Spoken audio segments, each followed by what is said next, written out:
Alrighty, well, 3 weeks ago we started a series called Let It Go. As we said in the first week, if there is anything we all have in common, it is that we all have a tendency to hold on to like hurts, frustrations, and anger issues when people hurt us or when people do things to us and make us mad. We usually hold on to those things.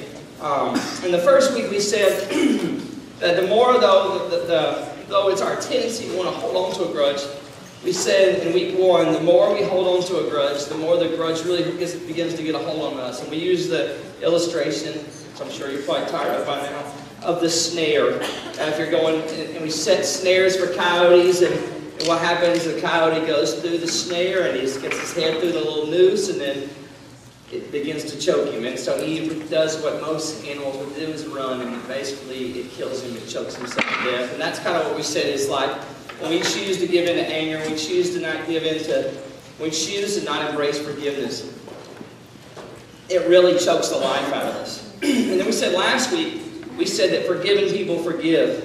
And that sounds like a really churchy kind of answer, forgiving people forgive.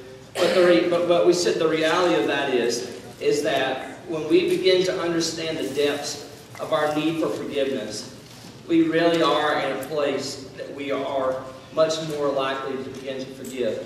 And the great thing about, for me, for this, the personal satisfaction for me, and just really, this has been a God thing, is, man, it's just been the stories that's been taking place in the room. It was Tuesday or Monday night, I sent out a scripture to some of y'all. Some of you, when you get texts from me, you probably never read them. Some of you do. But it was funny. I sent Colossians 3 out, 12 through 14. And there was, my phone actually started blowing up with just different messages from different students saying, hey, thank you for this. I really needed this. This was really spoken to my day. And it was awesome. On the way to work, the next morning I got a text from a student. It said, thanks. I finally have chosen to forgive my dad. And I just was really thankful for that, because I've known this student for over a year now, and I know that there's just been a lot of hatred toward her dad, and a lot of animosity, and just really of what's going on in her heart. And just to go, I thought about this, and I just thought about what we were going to talk about this week, and just thought, you know, man, God's had His hand on this series the whole entire way. And it's really been Him leading this, and I've just been thankful to be a part of that, because it's been healing for a lot of kids. And that's powerful, you know, and just even talking to a student today, just that life's falling apart today, and, you know, my prayer is that God's Word would just bring comfort to all of us. Because I truly believe Jesus is the way.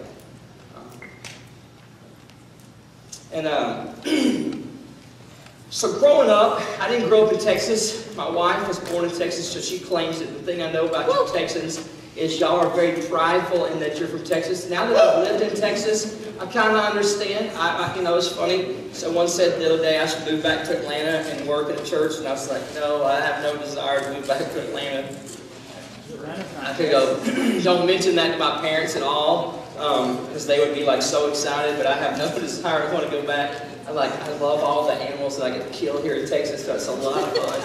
And besides, I love all you guys. And you're up on the radar right there just by the deer. I'm just teasing. But the one thing that I learned in Atlanta that was crazy is I was a byproduct of my environment. And by that I meant that growing up in the ATL, I was a very fast-paced, driven person. Like, if you are from Atlanta, you know that if you are on either I-20, I-75, or you're on I-85 or 285, no matter what you're on, if you're in the fast lane, if you are not doing 85 miles an hour, you are going to get run over. Yes. It doesn't matter if the speed limit is 55, it doesn't matter what the speed limit says, because if you literally are not going 85 miles an hour on 285 in the middle of the day, I can promise you, you're going to have cars flashing lights, trucks honking at you, because people drive crazy there. Well, because of that, because of my ADHD, look, there's a rabbit, oh, there's a squirrel, because of that's how I was wired, that just kind of thing, I was not a patient person growing up. In fact, I wanted my cake then, and I wanted to have it now. And then, 8.5 years ago, I moved to this lovely city called New Orleans, the Big Easy. Yeah. And it was like the most opposite slap in the face test of just who I am as a person. of anything I've ever, culture shock of any place I've ever lived. My father-in-law, the day we moved in, laughed and says, God has such a sense of humor because he is going to teach you patience here, Brent. And I'll never forget the first time, that was back before Redbox, that's when Blockbuster was not all out of business, but I went to Blockbuster and we stood in line and I watched this girl spend literally 15 minutes trying to check someone out in the line, and I'm about to just explode and go, are you that dumb? Are you really that stupid? Can you not figure this out? What in the world's going on? And I'm like, fast food? How many of y'all have heard of fast food? You go to fast food? There is no such thing as fast food in New Orleans. We had a friend at Sonic ordered a Coke. It took an hour for them to get it. I'm like, who waits an hour? I would have walked up to the window and like, what in the world is going on? It was like everything is crazy. But then God did send deliverance and he brought Chick-fil-A on Veterans Highway. I went there recently and I was like, who are these people? They say thank you. They say you're welcome. They're like, my pleasure. And I'm like, you are definitely not from here because this is like normal fast food. I feel like I'm back in normal land. So when I moved here, it was such a breath of fresh air. I was in this little bitty small town. I remember Ray, this is just random for you. Ray goes, how do you feel about moving to a small town? I said, are you kidding me? When I pulled off the exit, there was a Starbucks, a Chick-fil-A, and a Target. I said, I wanted to pull over and do a backflip. I go, the only thing in our town is a Walmart. It has been like utterly abysmal, me coming from Atlanta. But I remember being in New Orleans, one thing that God really did teach me was patience. A year after I got to New Orleans, Hurricane Katrina rolled through and absolutely destroyed everyone that I knew's lives. It took all my friends and scattered them all over the country. All my professors that lived on campus lost everything. All my friends that lived on the first floor of my building, they lost everything. All our friends that lived in the back of the campus, they really lost everything. Like it literally was 15 feet deep in the back of campus. It just looked like it was like a war zone. In fact, everything that water touched was dead. Like you would see on Seminary, you would see this like, it looked like you drew a line on the grass. It would be like lush green and then boom, it would just go straight black. Because everything the water touched, it killed. And I remember being homeless for 9 months and we didn't have a place to live and my wife was pregnant for 6 of those months and we lived with a family. And I literally thought my wife was going to go crazy and she would look at me one day crying going, we have got to get a house. I'm going to lose my mind. And God just began to stretch me and pull me and teach me patience and teach me what it was to wait on the Lord and teach me what it was to feel like how to step out of my pity party and step out of my my selfishness and step out of my me, mine mentality and really begin to show me how selfish I was. And as I thought about patience, and I thought about this today, I thought about how true this is when it comes to forgiveness. That we just want forgiveness, we want it now, and we want it like tomorrow. We want to say, hey, I'm going to forgive it, and I want to get over. We don't want to sometimes give forgiveness, but when we want someone to forgive us, we want to move on, or if we really want to move on, you just like, I wish I could just get over him, I just wish I could get over her, why in the world is this going on? And maybe you can understand this. Maybe, you're like the student who takes this week, and it's the first time, literally in over 2 years, that you could say, I don't hate my dad. To me, I just was like, that, if nothing else happened in this series, for that alone, I'm like, that was like worth me doing a backflip. I come into work just on cloud 9. Because I'm going, that's huge. Because that means that's not like something I said, that's not like something a small leader said, that's like the Word of God taking root in a kid's life and becoming real. And as I thought about forgiveness, as we've talked about it, this is when I realized there's a lot of us in the room that we've taken some great steps.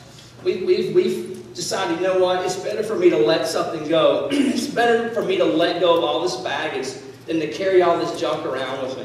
It's better for me to let go of this than to just to take it everywhere with me. But in that, some of you have you thought, okay, I'll let it go, and you thought, man, everything's going to be great. And then you saw him again, or you saw her again.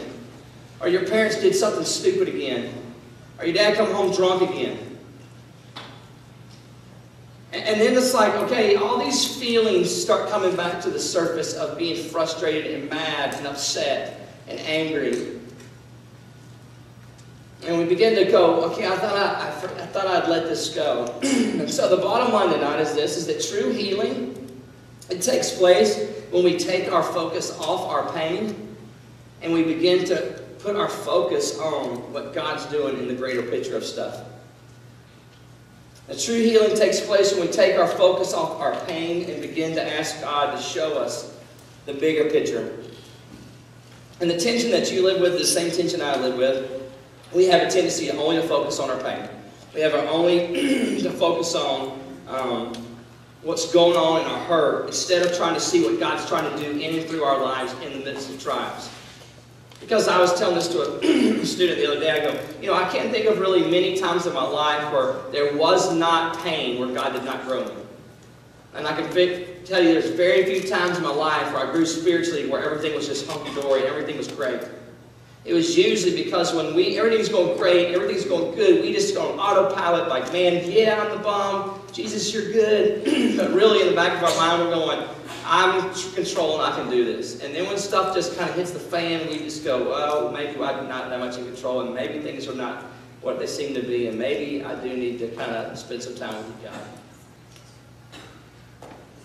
And the truth is I really believe, some of you in the room, man, I'm so proud of you. You've taken some incredible steps.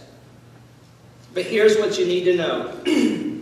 In that step that you've taken, you need to be very much aware, and it's okay, that those feelings of anger and resentment and bitterness and confusion and hurt and all the stuff that comes with the baggage of having the need to forgive someone, they have a tendency to want to creep back up. They have a tendency to want to... Sorry, guys. They have a tendency to want to just come back in our life. It's like... And I say that because I've been teaching this series, there are certain people that I have forgiven in my life that I've seen throughout these 3 weeks. And when I see them, God has really had to work on my soul about me fighting spiritual warfare of wanting to think bad things about these people again. And to go, no, that's not acceptable. That's not good. That's not honoring. That's not okay. I'm not going to go, even though they don't know it, I'm not going to give like the devil a foothold in my life for me to become angry and bitter about something that happened 3 years ago or 2 months ago. I'm going to let it go. And that's why we said, really, we want us to begin to see that forgiveness is so much more of a process than anything. And tonight what we're going to do is we're going to look at one guy. I'm going to kind of, so we don't have to spend all the chapters in the Bible. It would take us forever to read through tonight. We'd be here to 10 o'clock at night, be just reading, especially with me reading. But we would be here a long time if I was going to read all the account of his life. But tonight we're going to be talking about Joseph. And Joseph, if anyone was like handed a bad deal and had a right to be mad and had a right to be angry, it was Joseph. Like Joseph was treated like total mess. I mean, so if you know anything about Joseph, he had a dad named Israel. So we have in Israel, he has 12 sons. The house of Israel, the 12 sons, they're all different names, And we have Joseph. And Joseph is the favorite. He's like, for me, my family, he was a tease all the time. It's my little brother. Whatever if you and your family go, who's the favorite? That's Joseph. And Joseph's dad gets him this like awesome pimped out, jacket. It has all these awesome colors. Man, he's like looking like he's in the 60s. He's walking around with his Technicolor coat, walking around and like, oh yeah. And all the sheep are like, man, that thing's bad. So Joseph's walking around, he's rolling, he's riding dirty, he's doing good. And then all his brothers, man, they hate him, man. They are so mad. And they see him coming, and they are like, we're going to kill this guy. And then he has one brother go, well, we can't kill him, he's our brother. And so they decide, all right, we're going to throw him in this silo thing. And they put him in this cistern, and they put him in there. And then they see these Ishmaelites that are coming along and go, you know what we're going to do? We're going to sell him. And so they sell their brother off into slavery. So if you, if Bliss sold you into slavery, I mean, she's probably not going to get a Christmas card from you that year. You're probably not going to be like, man, you're my favorite sister. Wait up, Bliss. You know, you're probably like, I want to kill her. So Joseph, man, his brothers hated his guts, tore his coat up, threw him into the thing, then grabbed him out, sell him to these people into slavery, these pagan people. And then he goes, and then he comes into Egypt. The Bible says that there's this guy named Potiphar. He ends up buying him and takes him into his house. And this is what I love, because it's kind of implied, and I'm just going to say it. I'm going to trust that this is what it's saying. Because I honestly don't think that God would do it any other way. But it says God's favor was on Joseph. And I go, to me, what that tells me is, if you look at this, what the Bible does, it's like Joseph's attitude was good. Joseph's attitude didn't suck. Joseph wasn't just like crying and going, poor is me. And it says all through his life, it says the favor of the Lord was with Joseph. And so Joseph starts getting power and all this stuff, and basically Potiphar puts him in charge of everything that he has. And then he has this wife that begins, because he's a good-looking guy, his wife begins to try to hit on Joseph. And Joseph goes, hey, your husband has given me everything, but he has not given me privileges to you. There is no access there. You know what? That's off limits. I'm not going there. And she tries over and over and over with him. And finally one day, he runs and leaves his robe. And so what she does is she tells everyone that he tried to basically come on to her. He tried to rape her. And she screamed, and he ran and left his robe. And so Potiphar hears all this. He becomes so angry that he throws Joseph in prison. So here's a guy now who's been sold into slavery by his brothers and doesn't complain. God shows his favor on him.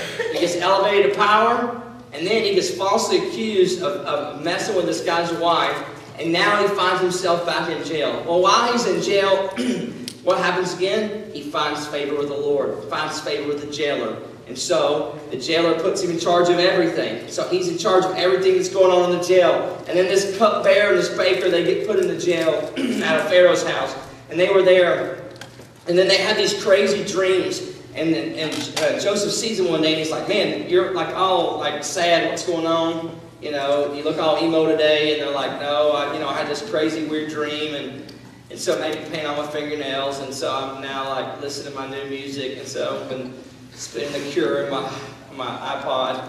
And Joseph's like, well, tell me what the dream is. And then he goes, all right. Well, he tells him the dream, and he's like, well, do you want to know what it means? And I'm going, I mean, who doesn't want, this is weird. How many of you have ever had a weird dream? You just like, I wonder what in the world that means. You know, like you're going golfing with a Smurf, and then, I'm just teasing you, I don't have those kind of dreams. But you have a weird dream. But he has this dream. And Joseph goes, I'll tell you exactly what it is. He looks at the cupbearer and he goes, here's what's going to happen. He goes, the 3 things, he goes, that was 3 years. He goes, God's going to restore you, or 3 days. He goes, God's going to restore you back into Pharaoh's house, and you're going to be his cupbearer. And he's like, man, that's awesome. And then the baker goes, what's going on? He goes, well, that's going to be 3 days. And he goes, and they're actually not going to restore you. They're going to hang you, and the birds are going to eat your guts, basically. I'm going, oh, that's when you're going, man, I hope he is so wrong and not right. Well, he was right. So the cupbearer goes back, the baker gets hung, he dies.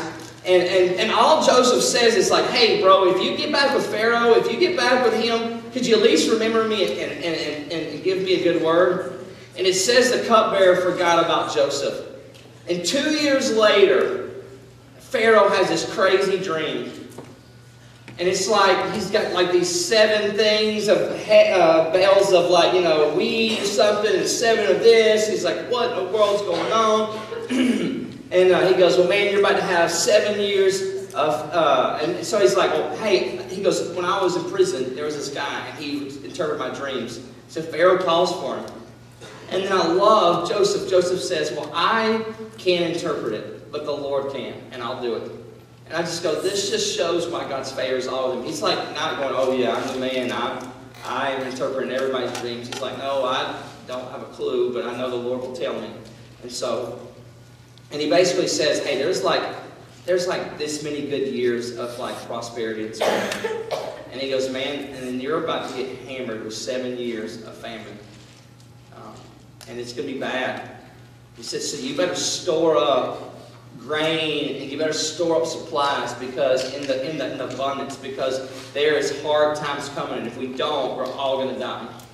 And Pharaoh goes, well, man, who in the world could run all this? Who could know? Yes, you interpreted the dreams. He said, so I'm going to make you over all of Egypt.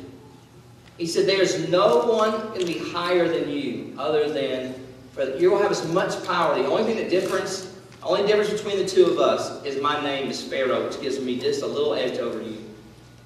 So here's this guy who was sold into slavery, falsely accused into prison, and now he's the head, right-hand guy making all the calls for all of Egypt. And guess what happens? We have 7 years of prosperity. But then what do we have 7 years of? All right. So who's out still in the land of all the famine? And all his brothers. And you know where they come? They come back to see the little brother. So they roll up the little brother. They don't even know it's him. They have no clue it's him.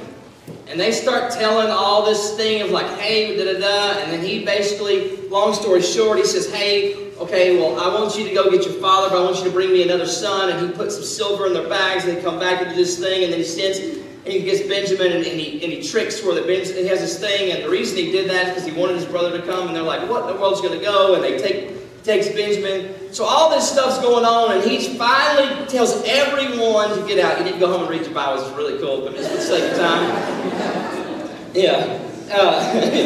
But for the end, it's like he tells everyone to get out of the room except for him and his brothers.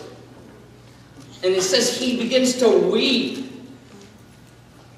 He begins to like tell, and I love this in it's chapter 45, verses 4 through 5. He says, and then Joseph said, he says, come close to me. At this point, they know it's Joseph, and they're terrified. And when they had done so, Joseph said, he goes, I am your brother Joseph, the one you sold into Egypt. And I love what he says. This is where you think he's going to go. And now prepare to die. Or it's like you're thinking, and now I'm going to kill you. But this is what he says. He goes, no, that's what we would say. And this just like blows me away that this was what comes out of his mouth. He goes, and now he says, do not be distressed. I mean, how many of us sell our little bro into slavery, and all of a sudden now he's like the man in charge of all of America, and we're in front of him, and he's like got all the power. We're all scared to death at this moment. And Joseph looks at all his brothers and he says, do not be distressed. And he says, don't be angry with yourselves. Don't be like, oh man, I can't believe we did this. I knew we should have killed him. He said, don't be angry for selling me here. He goes, this is what I love. He goes, because it was to save lives that God sent me ahead. He didn't even give them credit for wickedness. He goes, it wasn't that you were just punks. He was like, it was God who sent me ahead of you to save lives. You see, when we focus on pain, when we focus on me, we miss everything that Joseph got in the story. See, Joseph had every right to be mad. Joseph had every right to be frustrated. He was sold into slavery, did nothing wrong. He told them about a dream that he had, which was true, that the older brothers would bow down to him one day, and they eventually did. At the end, they came to him. He was over all of Egypt. He was right. He never did anything wrong.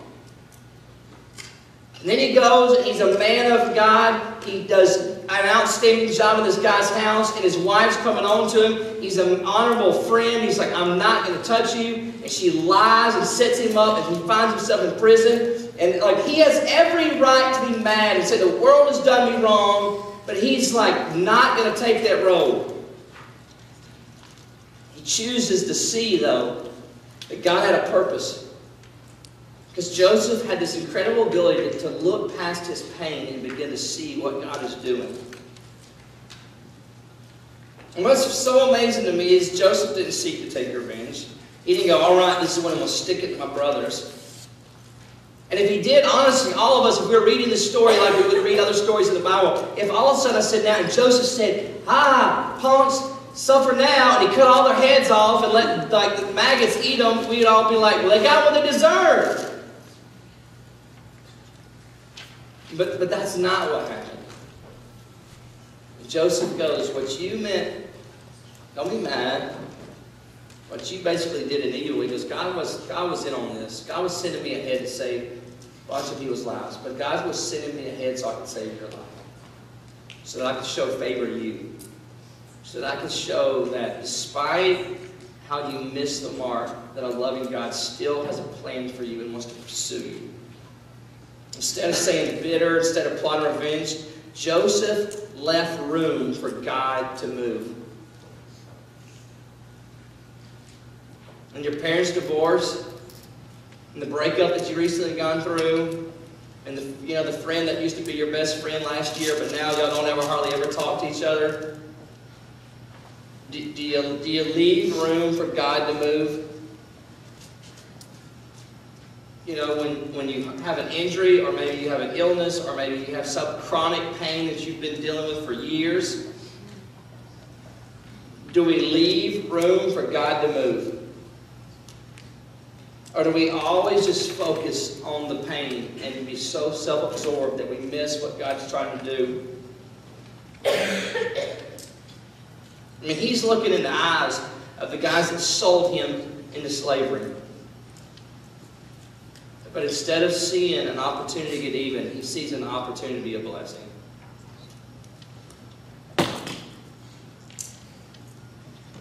And is this going to be hard? Absolutely, it's going to be hard. It's not going to be easy. It's going to be something you're going to struggle with. But it's something you totally can do. It was not easy, I'm sure, for Joseph, but it was something he chose to do.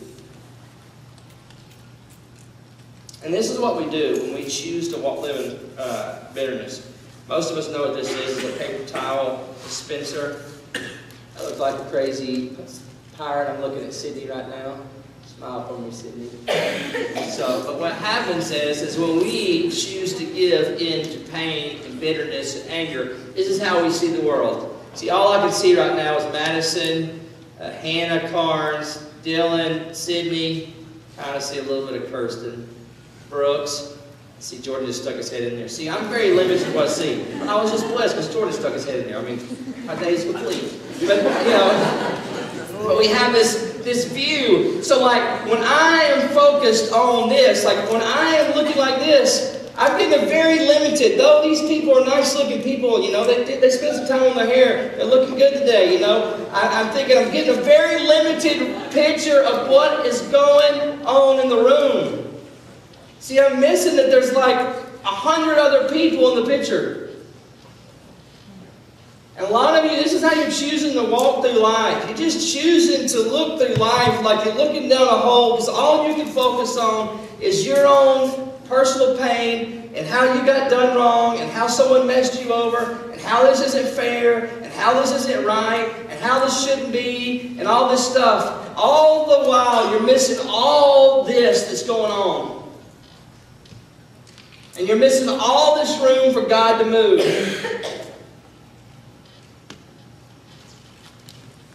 And then maybe the reason that our parents got a divorce is maybe because one of our parents is not a believer. And maybe instead of you being a total jerk to your dad or a total jerk to your mom, that you would learn to forgive. And maybe, just maybe when we stop focusing just on the pain of what we can see and what's going on in our life, maybe we can begin to paint a picture to our mom or to our dad of who Jesus really is. And that maybe they would come to faith. And maybe in coming to faith, they'd realize how they made a mess of your family. And maybe then Jesus would begin to pick the pieces up and put them back together. And maybe the reason you're so focused on your pain about what she did to you or what he did to you, maybe God's trying to show you that you are so wrapped up in your identity in that person, and it's not healthy. That not even one day your spouse is meant to be that. That maybe that for the first time in high school, that you begin to finally look to Jesus for your identity, and not some guy, or not some girl, or not some coach, or not something. That maybe right now when we have a boot on our foot, or a cast on our arm, or a back brace, or whatever it is, that maybe in that struggle and maybe in that trial, we would begin to look into our soul and begin to look in deep into who we are and begin to ask these questions. Am I defined by what I can do on this earth, or am I defined by who I know?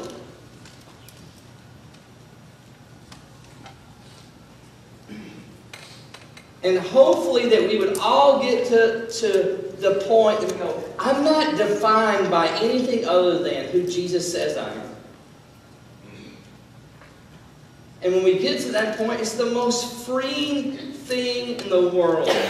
It's like this mountain is taken off of our shoulders. Because God wants to heal your heart. God's not cool with the fact that we have parents that destroy families. That's not cool with God. God's not cool with how your boyfriend or your girlfriend chose to break your heart or to do. But also what God's trying to show you in the midst of all this is that maybe, just maybe, He could be doing something in the midst of it. That maybe in the midst of the pain, and maybe in the midst of not making the team, and maybe of not being able to date the girl, or maybe in the midst of not being able to do this, and you think your parents are so they're so wrong, and how could they're always trying to keep you down, and why don't they let you do anything? That maybe we can step back from that. Because when that's all we talk about, this is all we're seeing, and we're not seeing an accurate picture of what's going on in reality. It doesn't matter how much I look through this. All I can see is Kirsten and Connor. I don't see any of y'all. And that's how a lot of you are living your lives. And God goes, that's a lie. Some of you girls have believed such crap about yourself for so stinking long. Stinking put this thing down. Quit stinking looking at that view of yourself. That's not, you are not defined by who He says you are. I don't care who He is. I don't care how good looking He is. I don't care what He's the captain of. I don't care if He sings in the worship band, if He's a pastor, or whether what He is. It doesn't matter. And when this becomes your only view of life, it sucks the life out of you. And God's just looking at some of you tonight, and I know some of you think it's funny and some of you think it's cute, but you know what? It makes me sad. There's some of you in the room, you're so depressed all the time, and you come in my office and you cry and you hurt, and your mom and dad's called because life is freaking falling all apart. And it's all funny. It's not funny. It's not funny at all. It's sad. It's sad that some of you in the room, you believe this lie, and you keep looking at this, and like God's going, when are you going to finally give it up?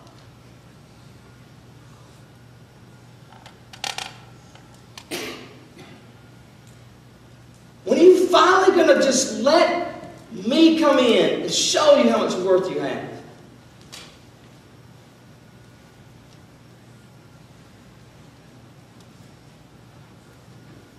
And when you finally do, I promise you, it is going to be, for some of you, the most liberating and most awesome experience in your life. As Jesus did die on a cross so you could follow a bunch of rules and live a boring life. He died on a cross so that you could unleash hell on hell.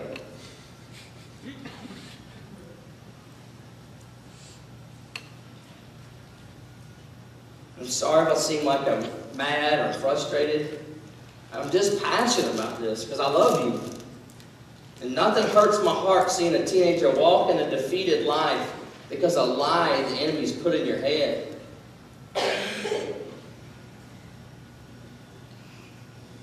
And it doesn't matter what I think of you, and it doesn't matter what Ray thinks about you, it doesn't matter what your mom and dad thinks, and I know those things all do matter. I recognize that.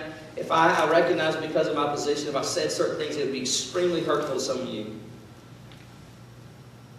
But I go, I can't be your standard. I can't be that for my wife. I can't be that for any of us. What I can hopefully do is get out of the way and let Jesus step in. And hopefully in me you see Him, and that does motivate you to want to be different.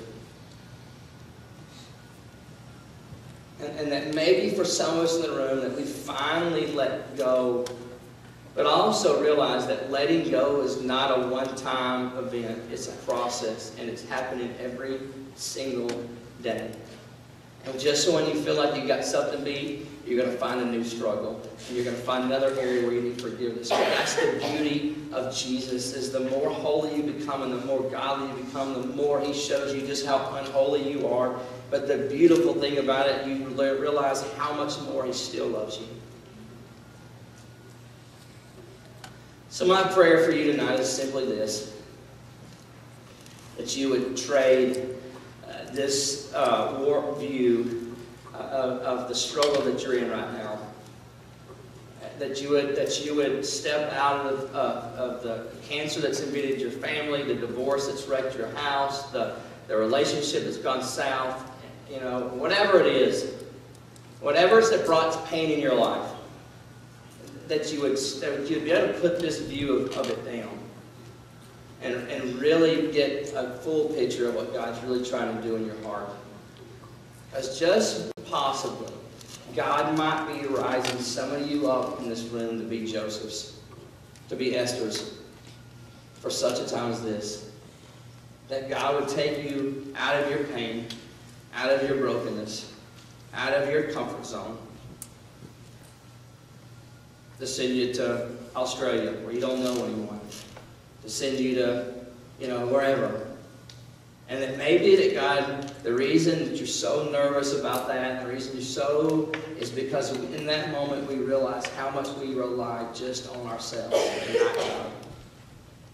But that maybe we could put that down and really begin to get a full picture of what God's doing. But I can promise you this: when I sit out and look at this, to me it's the reason I do what I do. You're not just like numbers, and you're not people, your stories and your families and your lives that God's doing something in.